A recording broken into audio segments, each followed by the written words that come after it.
I'm in red form, in a red state, such a red case on a red song. In a shared space with my shareholders, cause we share a bond.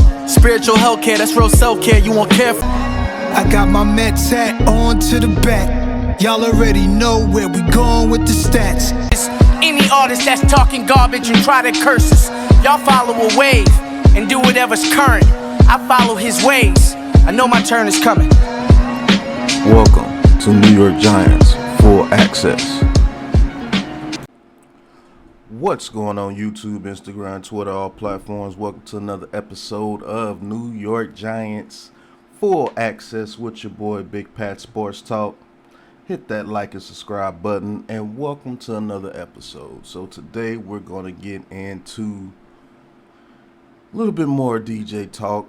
It is the off season. He is the hot topic going into this off season. Pay him or not.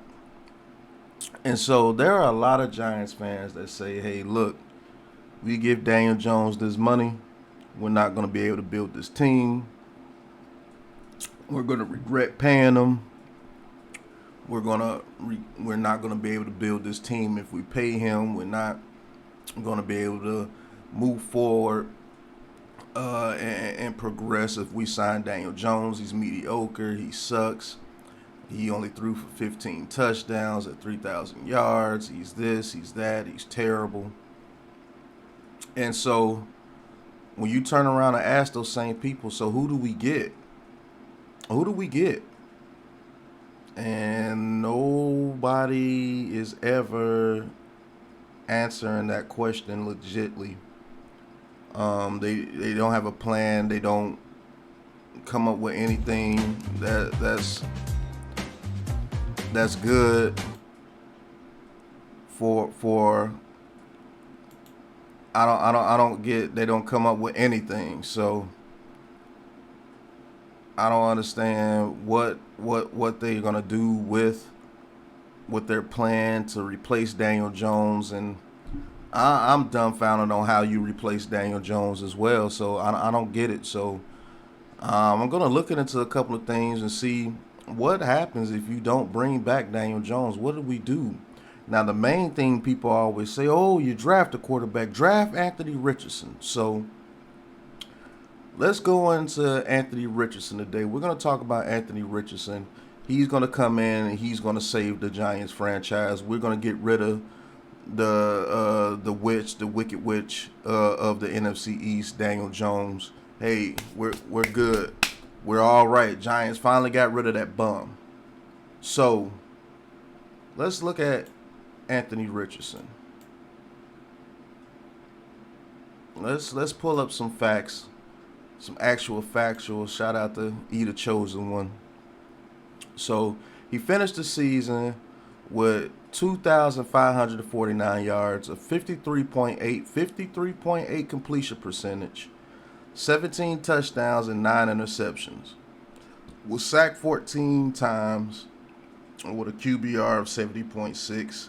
103 rushes for 654 yards and 9 touchdowns. With an 81 rushing long as a rushing touchdown. Now, you complain about Daniel Jones only throwing for 3,200 yards. Richardson only threw for 2,500. You say that you complain about Daniel Jones being inaccurate even though he had a 67% completion percentage with the second most drops in the league. He was at 67.8. Richardson is at 53.8. Damn near 15 percentage points lower. You complain about Daniel Jones only throwing 15 touchdowns. Richardson only threw 17. Richardson threw 9 interceptions. Daniel Jones only threw 5. He was only sacked 14 times. We know how many times Daniel Jones has been hit. You say that you don't care about Daniel Jones' rushing ability, but you praise Anthony Richardson for that. And he had 654 yards rushing. Daniel Jones had 708. With 7 touchdowns, Richardson had 9. Now, the people that's going to look at this video, are you comparing a college quarterback to a quarterback that's 4 years into it? No, I'm not doing that. I'm just telling you what this dude did in college. So if you transfer what he did in college to the pros, this is what he's doing. This is what he's projected to do. So let's just get into the games. Now, Utah, his very best game of the season in my eyes. That's what put him on the map. He was 17 to 24, 168 yards, a 70% completion percentage. No touchdowns, no interceptions. 3 rushing touchdowns that game. He rushed for 106 yards on 11 carries. That's great against a number 7 ranked team in Utah. That's one heck of a start off to the season. Okay, the very next week against Will Levis in Kentucky, they lost. They won that Utah game, by the way, 29 to 26. Against the very next week against Kentucky, they lost the number 20 ranked Kentucky with Will Levis. They lost 26 to 16. Now these are his stats. He was 14 out of 35 for 143 yards, a 40% completion percentage, no touchdowns, 2 picks, 4 yards rushing.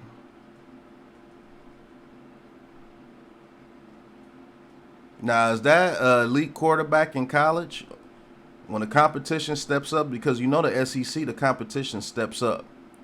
So against that competition in the SEC, when they beat Utah coming in off a high, this is the performance that he did. 14 of 35, 143 yards, and a 40% completion percentage. 40%. Oh, man, they had drop passes. Well, Daniel Jones had the second most drops in the league. But you don't give him no slack. So why should Anthony Richardson get slack if they had drops? And they didn't have that many damn drops. A 40% completion percentage. Daniel Jones had a 67 completion percentage with the second most drops. So it can be done. DJ proved it. That game was absolutely horrible. Watch that whole game. He was absolutely horrible in that game.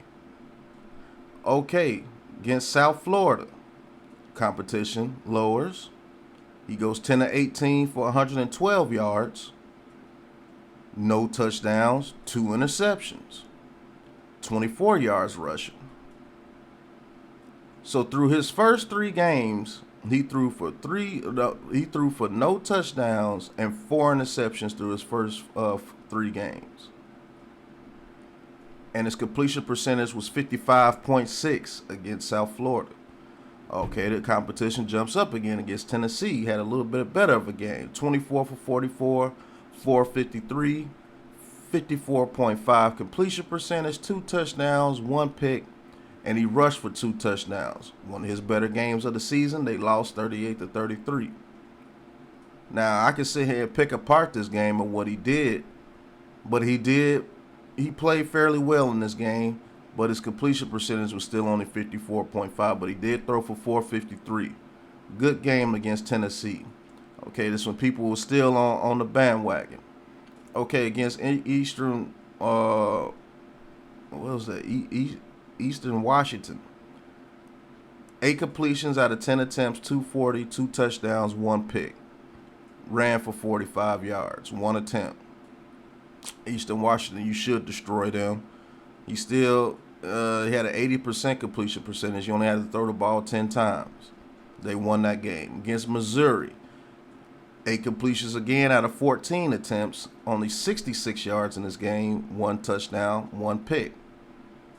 5 rushes for 45 yards again. They won that game against Missouri. The competition is not that high against Missouri in the SEC. Everybody beats up on Missouri in the SEC. So,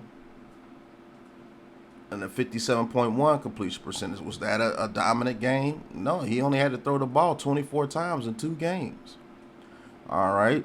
Now against LSU, he had to throw the ball a little bit more. 15 for 25, 185, 60% completion percentage.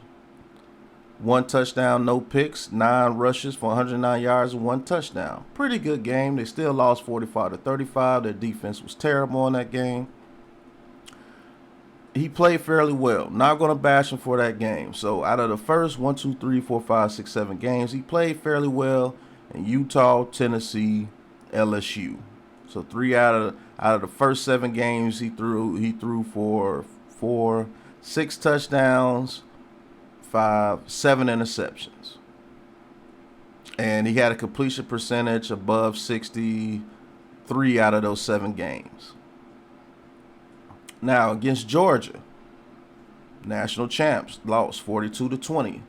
18 for 37, 271, 48.6 completion percentage, 1 touchdown, no picks, 11 carries for 19 yards.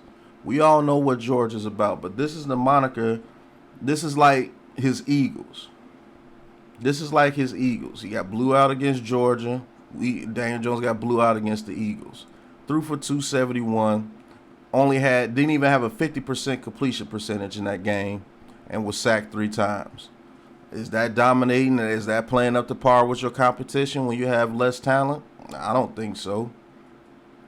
Let's go with Texas A&M. They beat them 41-24.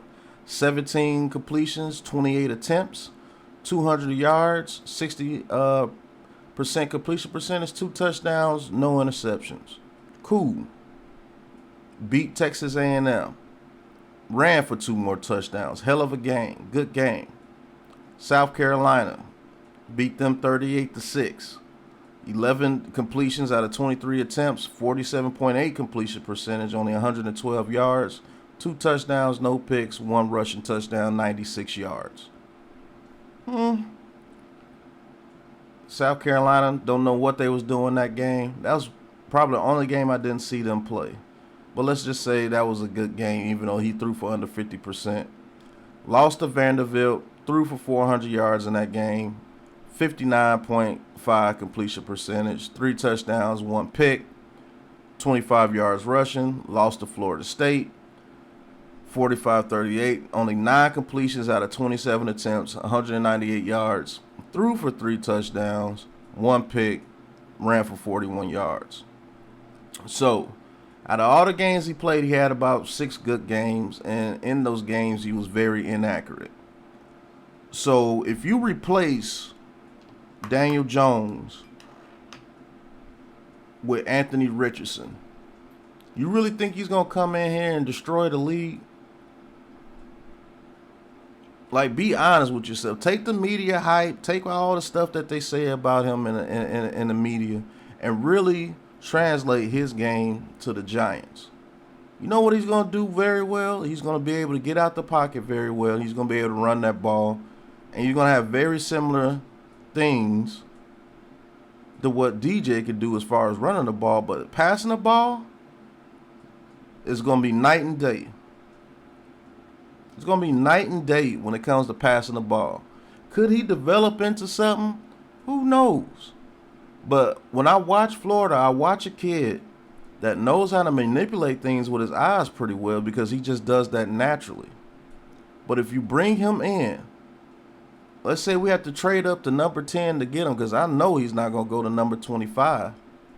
If he does, if he gets past 15, people done seen something in him and they don't like him. If he gets past 15 with the media hype that this guy has been getting. So I'd be a little bit worried if he goes into the 20s. But let's just say he's legit and we got to trade up to number 10. Are you willing to give up multiple first-round picks, multiple third-round picks to go up to from 25 to 10? Because it's going to cost you an arm and a leg to get up there. And what does that do to the future of this team? What does that do to the future of this team?